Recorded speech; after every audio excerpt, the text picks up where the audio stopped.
are going to be talking about an infrastructure for innovation, new developments in pay TV technology.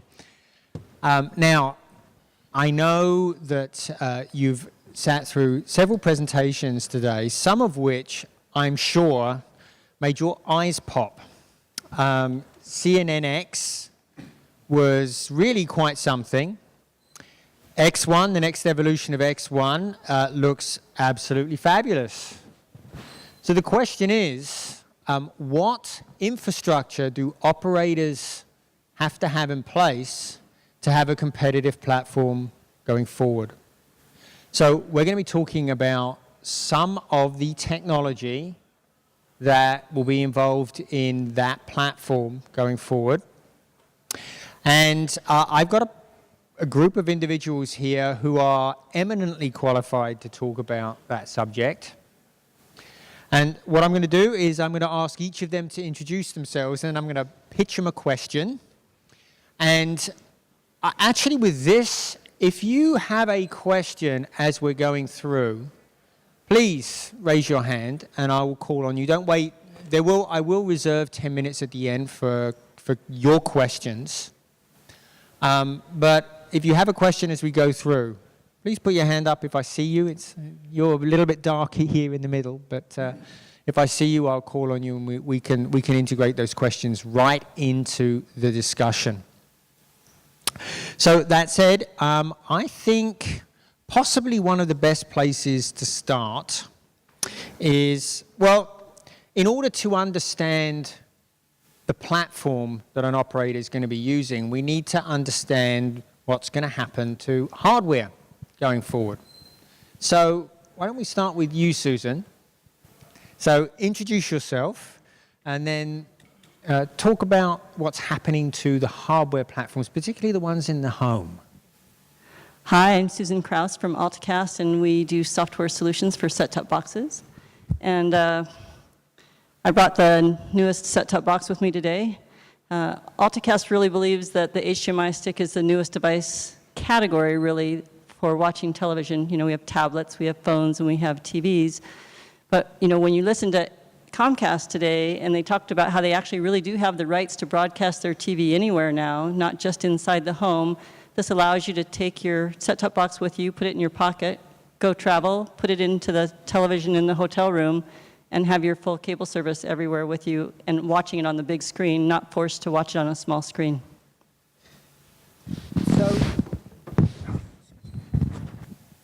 So set-top boxes are becoming a lot smaller. What's in that set-top box? So that's kind of an interesting question. We don't actually build the set-top box ourselves. We just facilitate the use of it with software. And we've integrated with over 6 different HDMI sticks recently. And interestingly, some of them are from the traditional set-top box industry, like Broadcom chipsets and Entropic, people like that. But a lot of the sticks, in fact, the Roku stick and the Chromecast stick, are designed on socks that came out of the cell phone industry because they already have a lot of the functionality that we would expect in a set-top box. So those things already have things like multi-core processors, they have 3D graphics built in, anything else? So, Wi-Fi, yeah, of course? You have to have wireless, quad-core technology. The one thing that most of them do not include right now is a tuner. So the trick is that transition we're making right now for where an operator doesn't have the ability to provide live television from the cloud, they would still need a tuner to get live television to an HDMI stick, but that is also, you know, been a request out there. It gets a little tricky because when you try to shove everything into a stick this size that you're used to having a set-top box that has a lot more airspace around it for cooling, you know, you have to be really clever with the packaging to make sure that the device doesn't get so hot that you can't touch it. Now, one of the things about, I have a stick from, I think, I have the Chromecast, and one of the problems with that is that to get power, I've plugged it into the USB. That means every time I turn the TV off, it turns off, which is a good thing. But that also means it forgets, so it's not like a regular set-top box. Is that the same? Is that powered the same? So interesting. That's a good question, because one of the concerns people have with these devices is that they become what we call a lot of times octopuses pretty quickly when you want to add other functionality to them. the new HDMI spec for TVs that might come out a few years from now will probably have enough power to power the stick through the HDMI port, but today it's not reliable. Sometimes we'll plug it in somewhere and it will be powered fine from the HDMI port. Other times we actually do have to use the USB port to plug in the device. But some of what you're talking about is a little bit of software related to about really, you have a computer today and you shut it off and it remembers where you were, right? So that's, some of those problems can be solved, right? It can be fixed, yeah. Yes, I wanted to point out those devices, which are very intriguing, there's a little bit of a challenge there that there's a power limit, 2.5 watts today. The chips that you get in those set-top boxes in general are underpowered, and it's really hard to optimize a really slick TV experience. The chips that you get on those are the low power, low CPU ones, and it's hard enough to do a set-top box. It's even harder to do those. So the ones that are on the market right now, the Chromecast and the Roku, actually that is true. They're using a little lower powered chip, but the devices we're working with now are quad-core 10,000 DMIP chipsets with more memory and more processing power than you get in a standard set-top box today. We're also doing a fair amount of work with some of the new gen chipsets that are coming out from ST Micro and Broadcom specifically. And one of the customer implementations that we're currently building leverages that device, but not as a primary viewing experience, more as a secondary viewing experience. So imagine a home ecosystem where there is one central device, whether you call it a gateway, whether you call it a router, whatever you choose to call it. And that central device becomes the hub, if you will. These act as spokes, obviously in this case, wireless spokes.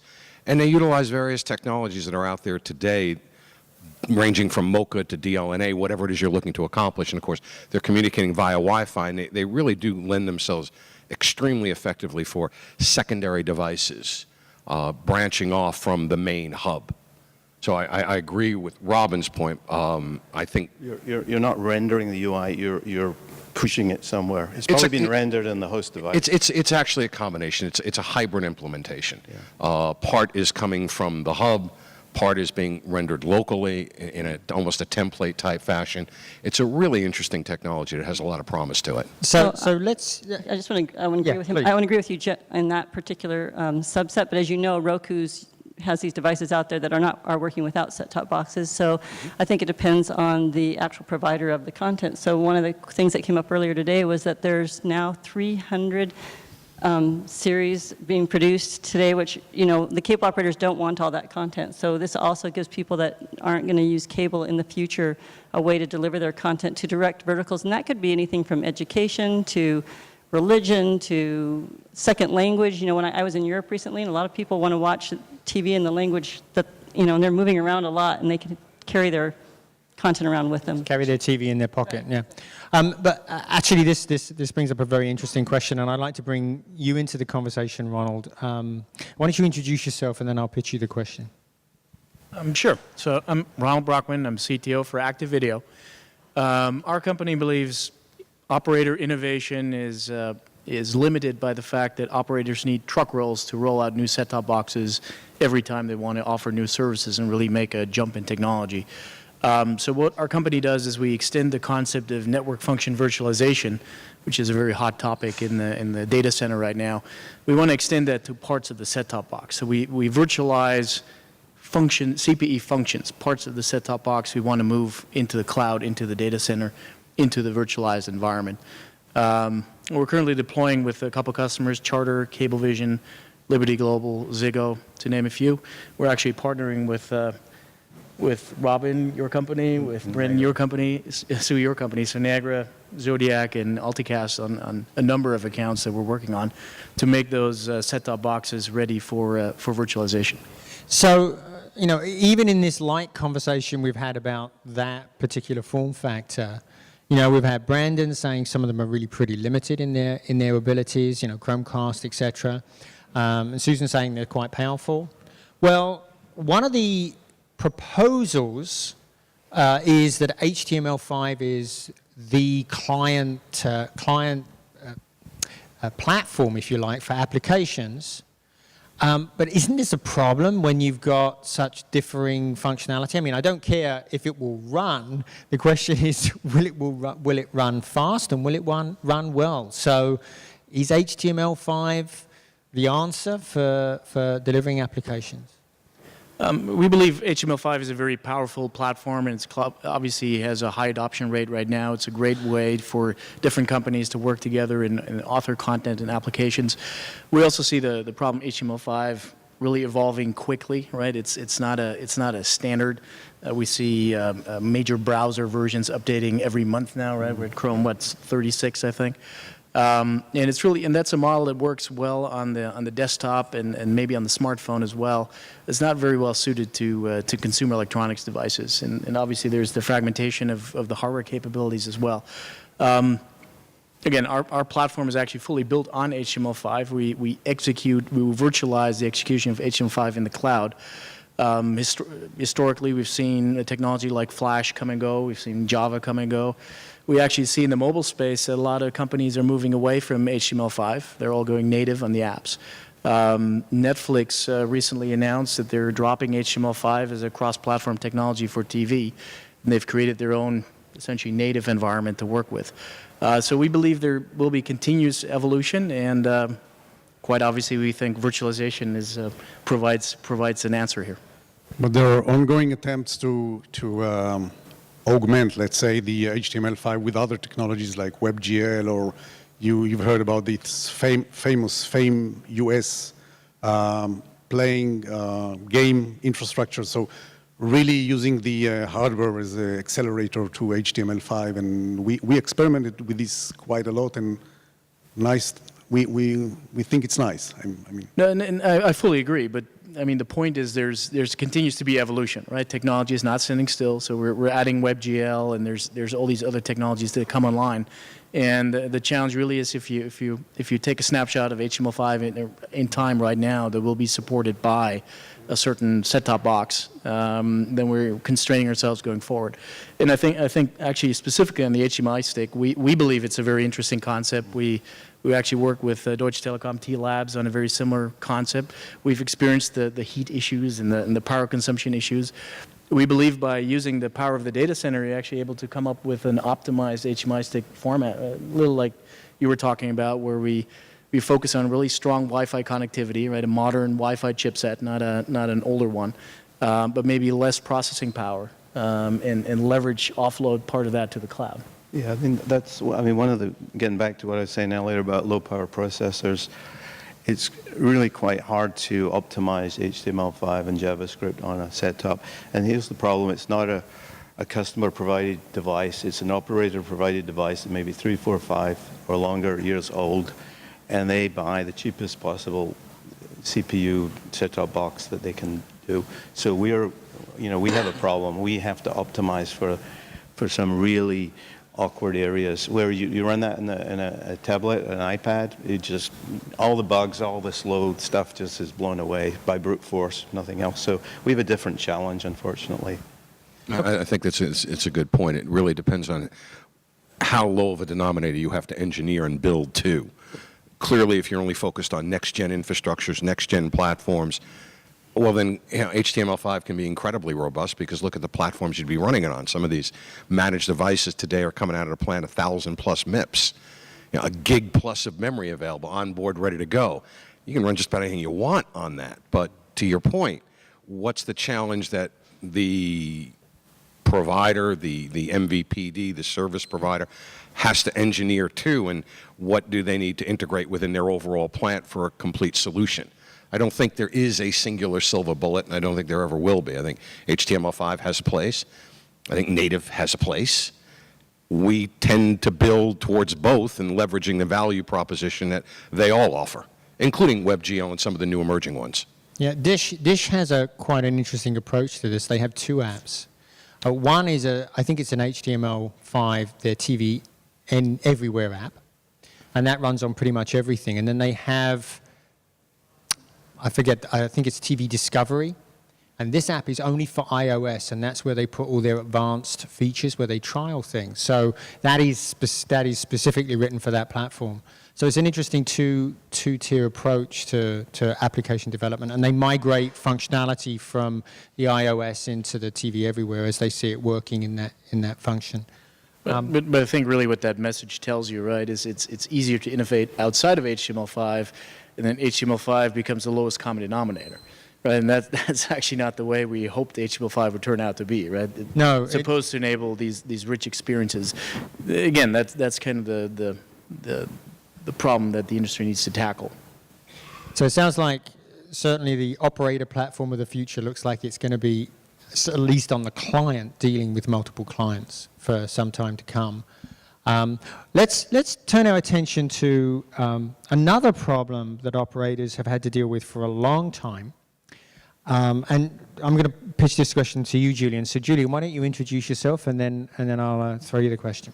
Sure. My name is Julian Signes. I'm CEO founder of Envivio, and we are a cloud and software-based solution to process and deliver video across different devices and networks. So we power a lot of the new multi-screen applications, including Xfinity and Verizon, Time Warner Cable, and 300 operators.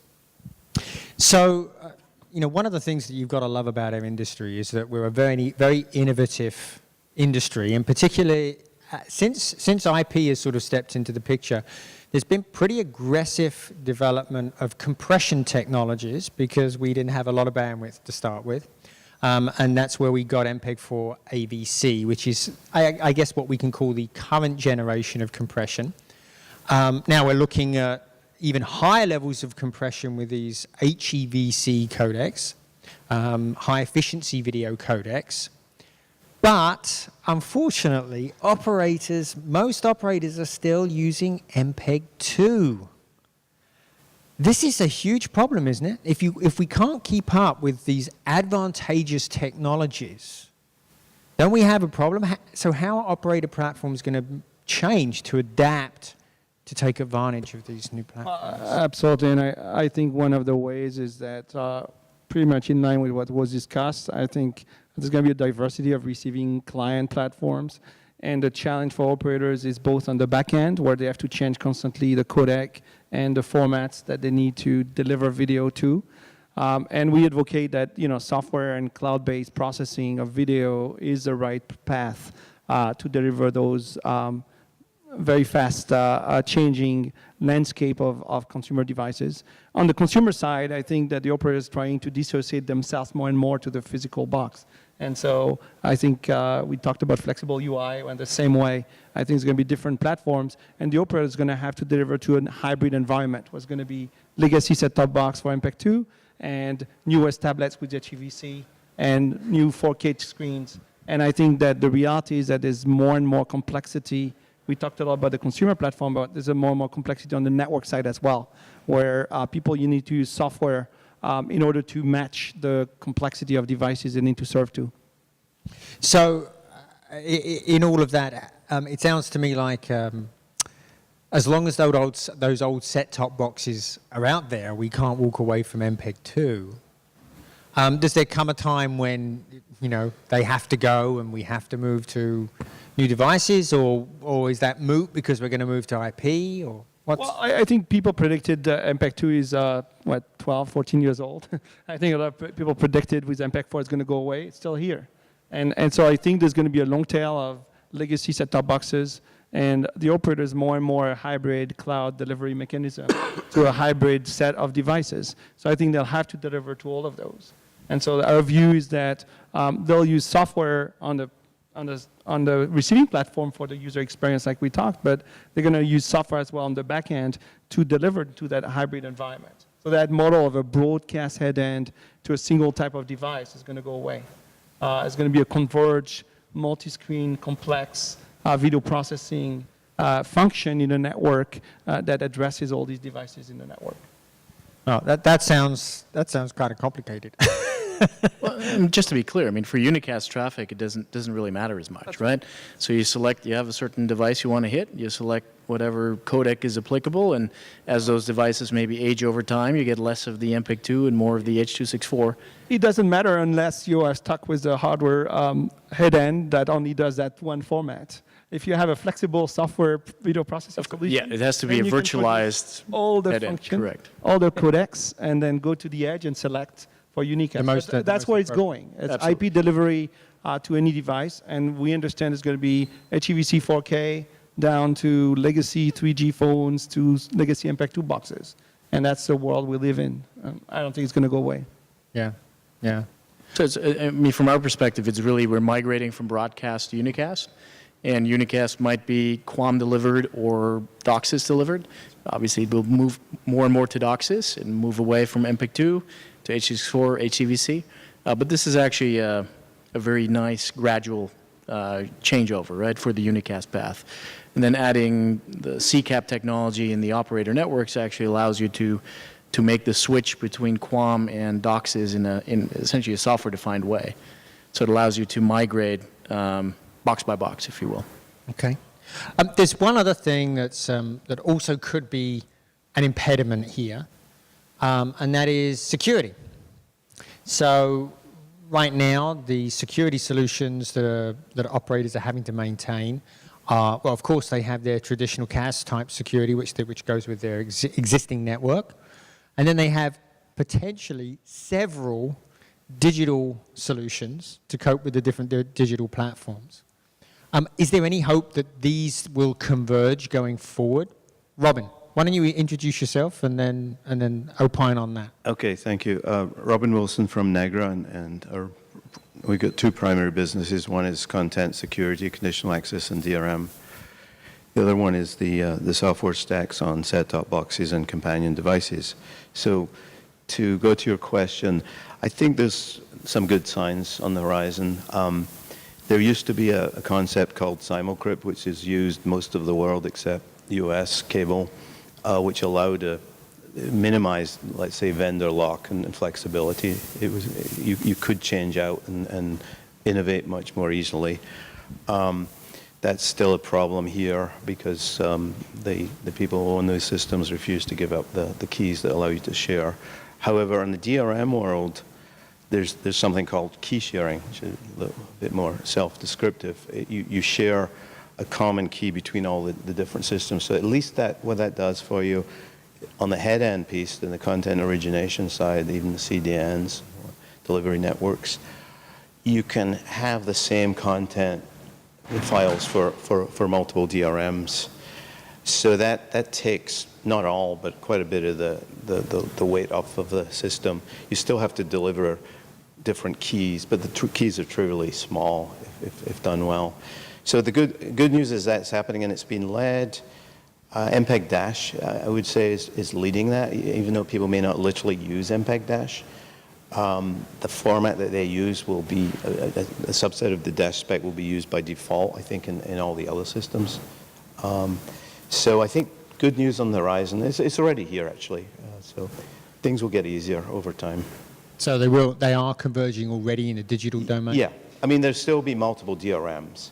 But honestly, that is a trivial problem compared with having multiple simultaneous copies of all contents and all DRMs. That's a horrible problem to have, especially with adaptive bitrate where you've got multiple files as well. So expand on that a little bit. Well, so a lot of over-the-top content is delivered adaptively. We may have 3, 4, 5, 6, 7 bit rates. So there's, and the player decoder, whatever, will jump between, hopefully up to the highest allowable quality. Yep. But that means you've originated, stored, encrypted 5 files instead of 1. And that's with 1 DRM. Now, if you had 5 DRMs, and here's the problem, even if you want to only have 1 DRM, you have Xboxes and PlayStations and connected TVs and your own app, you may, even if you only want to have 1, be forced into having 3.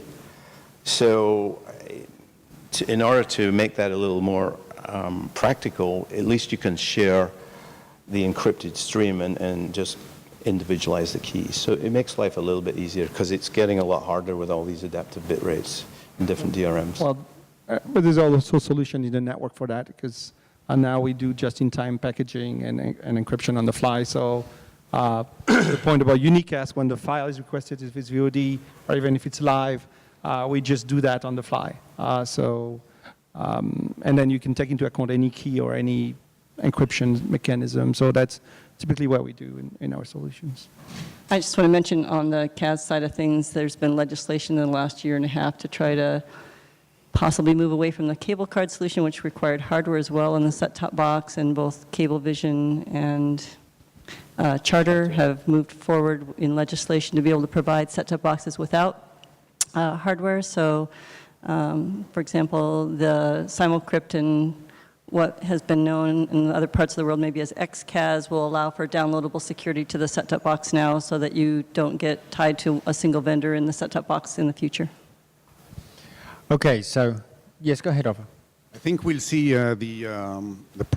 problem of key sharing transition to piracy more and more, because today it's relatively easy to buy a legal set-top box and get the content and just connect an HDMI cable and upload it to a peer-to-peer network and then create your own broadcasting station. So it's not a problem of key sharing anymore, but it's a piracy issue. And I think we'll see more and more anti-piracy software or efforts to yeah, we're seeing watermarking's been around for years, but not used in anger in terms of mass deployments. Now we're starting to see it, at least for 4K Ultra HD, being an absolutely mandated requirement. And there's two forms of watermarking.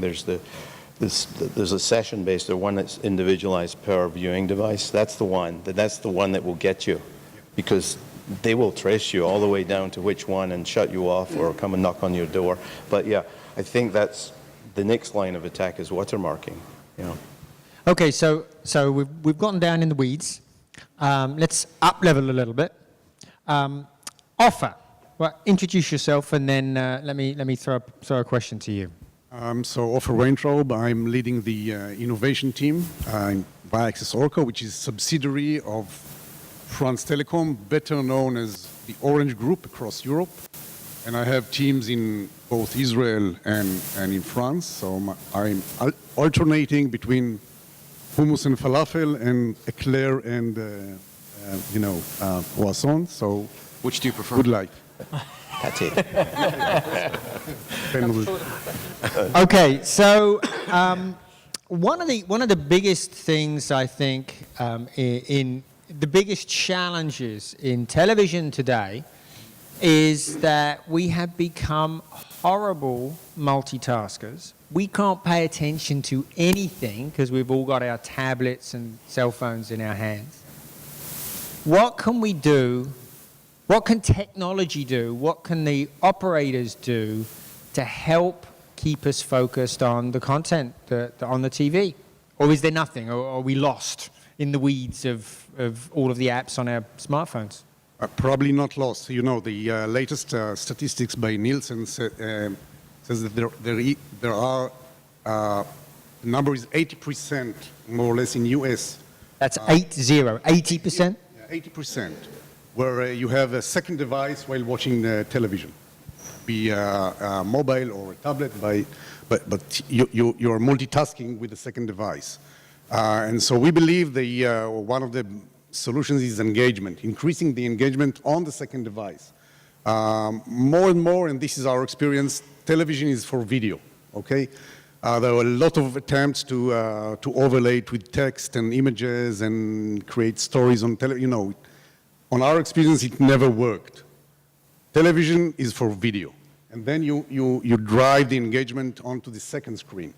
And on the second screen, we deal now with, it's hard to believe you have to deal with a lot of other fields you never believed technology will go to.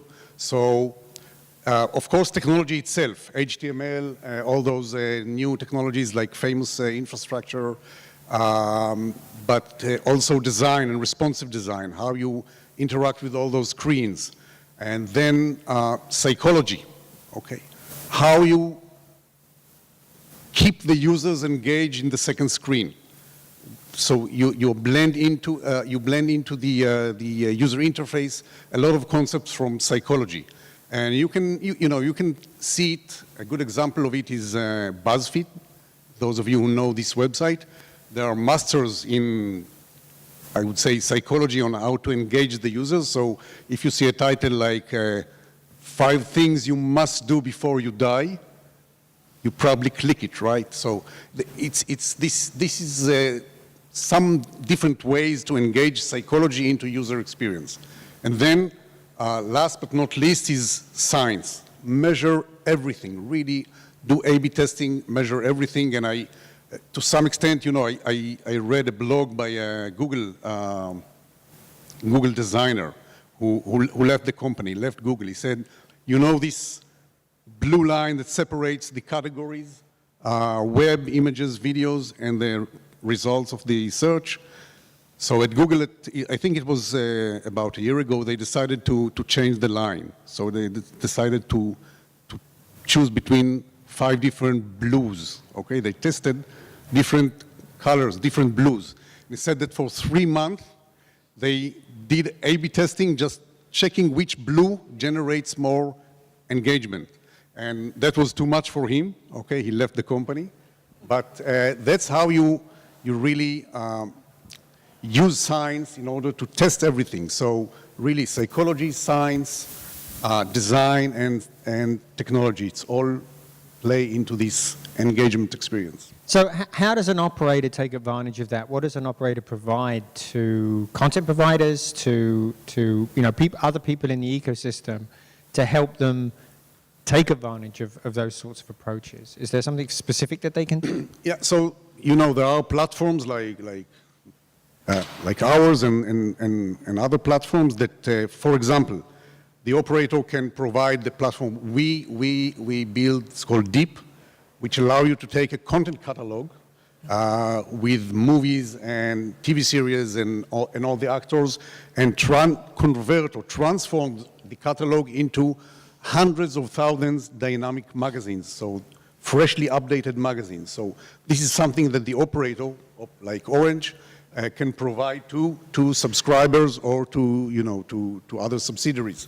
And we've done recently one TV series, Game of Thrones, with these magazines. Not yet finished, but quite interesting results. Okay. So just 1 second, sir. I'm going to do and then I'll come to you right after I've done this next section. So I want to ask the panelists, or if they would, if you wouldn't mind, stand up. Now we're going to do a quick fire round. You may sit down after you've finished. In 10 seconds or less, tell us, do you think in 5 years the DVR will still be a major part of operator platforms, right? Is the DVR still going to be a major part of operator platforms in 5 years? And the person who wants to sit down most can go first. So why don't who would like to start? Go, Robin, 10 seconds. Absolutely, because the 5 years, many operators haven't even started to deploy them yet, and they last for 15 years, so it's a fake question. No, we'll get back there. Okay, Robin, you can sit down. Brandon, you want to go next? What do you think? I think the notion of what a DVR is, which translates to time shifting, that's never going anywhere. How that time shifting is done, that will continue to morph. Started, of course, with VHS tapes. It's morphed to a hard disk. It's now morphed with infrastructure that we felt built for cloud-based storage. It'll continue to morph. But time shifting is here to stay. Okay. Being able to watch what you want when you want. Okay. Offer on the other end? I think cloud-based storage will be here for, you know, forever. And it will allow you don't have even to store the content there. You just have to store an ID like iTunes is doing today, and the content will come from somewhere. So yes, okay. There will be storage DVR. Julian, Well, I'll say the same. I mean, cloud-based DVR is the way things are going. And there's still legal challenges, by the way, especially in the US with single copy. But cloud-based DVR is there to stay. Okay. Susan? Yeah, I don't think there's too much more to say on this topic. I agree with everybody. So it is going away? Well, no, it's going to be there forever, for as long as the hardware stays. But cloud's We'll take it over. Yeah. And Ronald? Not much to add. I think cloud DVR will allow multi-device accessibility also outside the home, right? That's the main driver, also moving the hard disk out of the home. Good. So I may not have a physical hard disk in my home anymore. It'll be outside somewhere. Now, sir, you had a question. Hang on 1 second. He's going to bring the microphone to you.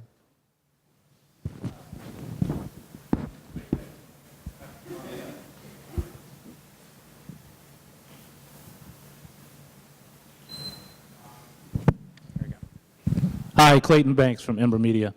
So a quick question. I was thinking about the topic here, innovation, and as a developer myself, I'm trying to figure out where opportunities are with some of the new developments. It sounds like the platforms that have been talked about today are somewhat proprietary. So I'm trying to find out if there's some open source kits out there these days. Maybe Brandon, you can approach this issue.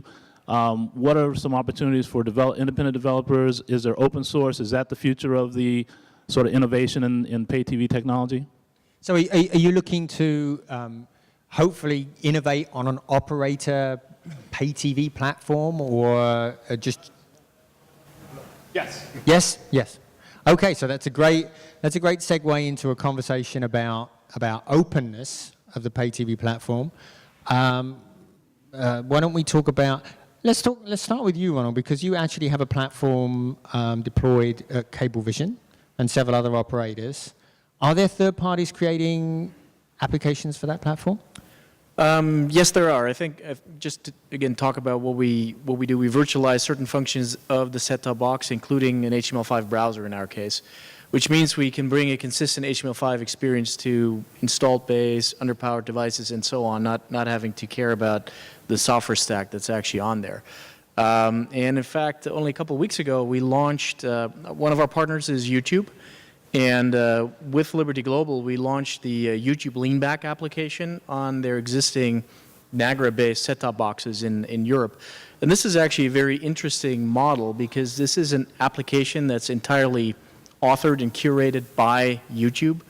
Again, it's called YouTube Leanback. It's a TV version of the YouTube application. It relies on some of the most modern HTML5 concepts, including media source and EME. So they're doing the JavaScript-based adaptive bit rate and so forth, so it's pretty advanced stuff. And we're able to bring that to set-top boxes, some of them are 5 or 10 years old, sitting in the field, by running that function virtualized in the cloud, but it's also a new model for pay TV to start adding over-the-top content to their offerings, right? So in this case, there's no requirement for the operator to actually go in and port the application, change the application. In fact, YouTube can continue to innovate as they do today. It's the same website that they're running for other devices as well. And in fact, tapping into the same IP CDN. But it reaches the primary screen, the first screen of a lot of subscribers in Europe by using the set-top box that's already there. And we believe that model is really promising going forward for many other services, either premium services, but also smaller, innovative services, bringing video content from the richness of the web into the pay TV fold, and not just sitting on the, let's say, the existing VOD servers. And we saw earlier, the Comcast X1. Now that's built on RDK, and isn't that open source as well? Robin? Well, it's a building kit. I mean, it's RDK is subset and superset of X1. It's a admirable start, but you need a framework, so you need to build. There's a lot of bits missing. And some of it's open source, and some of it is proprietary source, which is not open. And then you still need a UI, which could be sort of open. It could be a WebKit, and it could be JavaScript and HTML5. It ought to be, actually. So that's arguably open source, or open source-like. So RDK is a good start, but it needs a lot of work, and that's only the client device. Let's not forget there's the, in Comcast's case, there's the cloud-based system that runs it. In the second deployment I'm aware of, which is UPC, it's actually the application framework, which is an open API, not an open source, is actually inside the box. So, there's attempts to make life a little easier. It's not always open source makes life easier, it's open APIs. I mean, that may come via open source, but open APIs is what you want. How you get them may or may not be through open source, or maybe a combination of open source, actually. Susan? Because of the move towards HTML5, we have an application store that allows people to write applications in HTML5 in a federated environment, so the operator can actually pick and choose which applications they decide to provide. And also the HMI stick implementation that we've done allows an operator, if they want to sit side by side with Android applications. So I think a lot of this is really up to the operator themselves and where they want to put their walls. Really, it varies around the world and what market level you're at. I think the tier 2, tier 3 markets are getting much more open to sitting side by side with a Netflix-type solution, whereas the tier 1, for the most part in North America anyway, they want to go a little bit more head-to-head. It really depends. Like Cablevision is partnered with Netflix, so it really comes down to the operator and how open they want the environment to be and how many applications they want to provide to the users. But do you see these? I mean, to the gentleman's point, in order to get in order to get scale, if he wants to build an app, he wants to run it on as many operators as possible. Do we see the? I mean, will something like RDK bring the operator platform together, as it were, to a single market? It depends. It depends on really what you're referencing, because here too we've talked about this a few instances where we've identified that technologies have morphed. We just had this conversation with time shifting and VHS all the way cloud storage. Here too again, when we first started doing this, we started doing with it providing something fundamental as a software development kit. So companies like Videotron, companies like Cablevision, and numerous others that are running the Zodiac platform would utilize a software development kit. The concept logic being give it out to a third-party developer and have at it and build what you're looking for. Right. And it works, it doesn't work, it depends on the complexity of the application and the services you're making available. So this notion of some ethereal app store in an Apple world or in an Android world plays very well for their ecosystem, because their ecosystems are extremely simplistic by comparison. When you look at a tier 1 operator, that is an extremely robust, complex ecosystem. So where we have morphed to is coming out of just providing a software development kit, if you will, that enables you to create an application or a service. And now what we're building more for Cablevision and Rogers and others is an entire app dev platform. Yeah. It now extrapolates it, it extracts it from the OSS BSS functionality, insulates it, and enables and provides this common platform. However, it is still specific to those operators that are utilizing Zodiac infrastructure to support their generations of managed devices, whether it's legacy, current, or next gen, and their generations of unmanaged devices. Right. It's not cross-compatible. Yeah. You can't take Cablevision's platform, what they're doing, what they're building to, and bring it to Charter, who is also using the same set of tools or similar tools from Zodiac in the construction of their infrastructure. That type of cross-operator interoperability, I don't think for the most part has been done yet for complex applications and services. Easy for basic HTML5 applications. Right. And that's the issue I have in RDK, that there's no application platform. The application platform is entirely proprietary in Comcast's very private cloud.